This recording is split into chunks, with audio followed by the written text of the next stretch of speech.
Greetings, traveler. Are you here to learn your fate? Good. I happen to be in that business because I own one of these things right here. Before you say anything, let me quickly just take a glimpse into your future.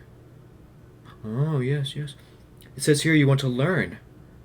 You want to learn about the history of special effects in monster movies, but only before the year of 1945. And you want to learn about it in video essay format. Well then, I'd like someone who knows what they want. I won't keep you waiting. Just ponder my ball, and all will be revealed. Ooh. It seems only fitting that we start at the beginning of monster movies, and what better place to start than with one of the greatest inventors of his time, George Méliès. Méliès was the king of making special effects, and also king of the jump cut. By splicing together two similar shots, someone can create the illusion of teleporting subjects in and out. In The Haunted Castle, made in 1896, we can see him do this a lot. I mean, look at this stuff. We got Dracula turning into a bat, he's making the cauldron appear. We got this random dude making a potion, a woman's here, she's gone, the cauldron's gone. Where did the cauldron go? I feel like this entire 3-minute film is just him showing off the jump cut, and I just love it. It's just amazing. And even with these crappy cameras and editing methods, he still pulled off some pretty clean cuts. I mean, look at this one. It's perfect. It's just perfect. We've all heard of Dr. Frankenstein making a monster with electricity and some leftovers, but the first Frankenstein film was actually made in 1910. This was the first time the Frankenstein book had been adapted into a film, and was slightly more accurate. A young Frankenstein leaves for college in the opening scene, and then a mere 2 years later he discovers the secret of life. I mean, I don't know what I was doing sophomore year, but it was not that. Anyways, apparently it's just mixing tons of chemicals together in a cauldron. I say, these guys really like their cauldrons, huh? Anyways, this scene is actually pretty cool because it uses reverse motion for this effect. Basically, a prop dummy was burned in place, and then the film was reversed, and this created the effect of a monster forming out of the smoke. This is also an early example of using fake bodies for violent scenes, kind of like the face melting shot from Raiders of the Lost Ark. You know, it's funny that that movie also contains, you guessed it, reverse fire for an effect.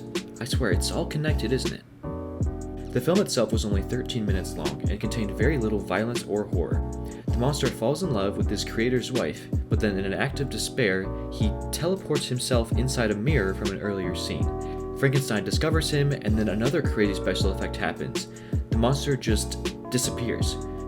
For this particular part, I couldn't tell you what was going on. When I first saw this, I replayed it like 5 times trying to figure out what black magic was going on here. My best guess would be that the right side of the frame is cropped, and then a cross dissolve happens to make the monster disappear, but that's just me guessing.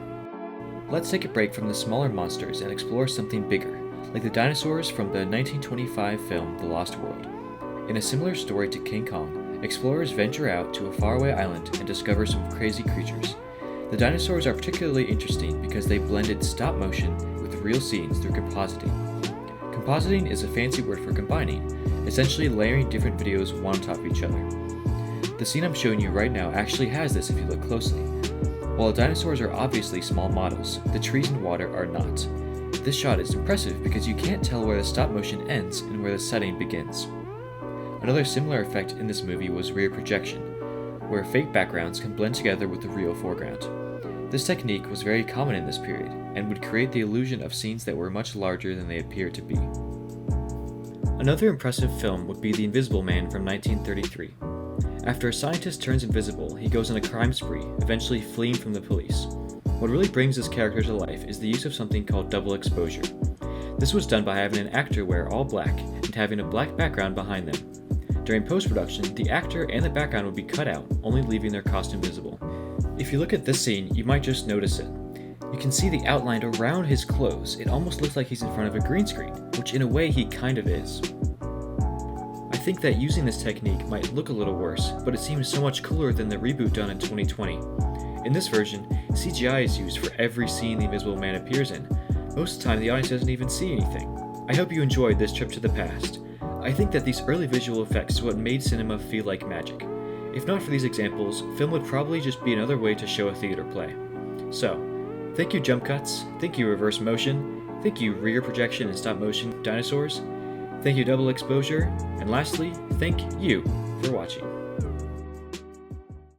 Ooh, wow, that guy was really well spoken. very knowledgeable, probably really attractive too. I hope you enjoyed because I did. I definitely did. Anyways, I must go. Wait a minute. There's one more thing. It says here Dr. Morton will give Marlon Abel an A plus on his video final. Interesting. I don't know what that means. The feature just says that. I mean, I'm just the messenger. Anyways, bye.